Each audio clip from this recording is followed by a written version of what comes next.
দেখছেন সবার খবর, সবার নজর, বার্তা এক নজর। হাওড়া শেরাফুলি চারবাগান এলাকায় পল্টু বড়ালের বাড়িতে ইডির হানা। খড়গপুরে চিটফান্ড কোম্পানি ছিল বলে জানা যায়। বৃহস্পতিবার সকাল 3টেতে গাড়ি করে কেন্দ্রীয় বাহিনীকে সঙ্গে নিয়ে এসে ইডি আধিকারিকেরা আসেন। দেখুন, বিষয় হচ্ছে এখানে বর্তমানে আমরা যেখানে দাঁড়িয়ে আছি এটা চলমান সমিতি এলাকা। এই এলাকায় আমরা জানি যে বাড়িতে আজকে বর্তমানে ইডি সিবিআই এর রেড হয়েছে, সেখানে এই বাড়ির 3 ভাই বিভিন্ন কর্মক্ষেত্রের সাথে যুক্ত ছিল, যারা সকালে বেরোতো এবং রাতে ফিরতো। এবং আমরা যেটা এলাকা সূত্রে যেটা যতটুকু জানি যে পল্টুদা বলে যিনি ছোট আছেন তার দাদা, উনি বাবুদা বলে উনি খড়গপুরে একটি চিট ফান্ড চালাতেন, এটা আমরা জানি। এবং বিভিন্ন চিট ফান্ডের সাথে ফাইন্যান্স করেছে, এইটুকু খবর আমরা জানি। তারপরে আর বলতে পারবো না।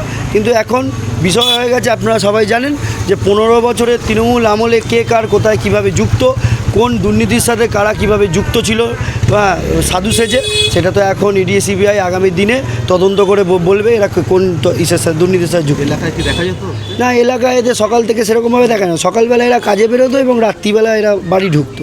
একমাত্র পল্টুদাকে আমরা দিনে দুপুরে যখন খুশি দেখতাম, উনি এলাকায় ঘুরতেন। আর এই পার্কে উনি এখানে একটি পৌরসভার কর্মজীবনের সাথে যুক্ত ছিলেন। আমার নাম অভিজিৎ কর্মকার, 20 নম্বর ওয়ার্ডের শক্তিকেন্দ্র লিডার।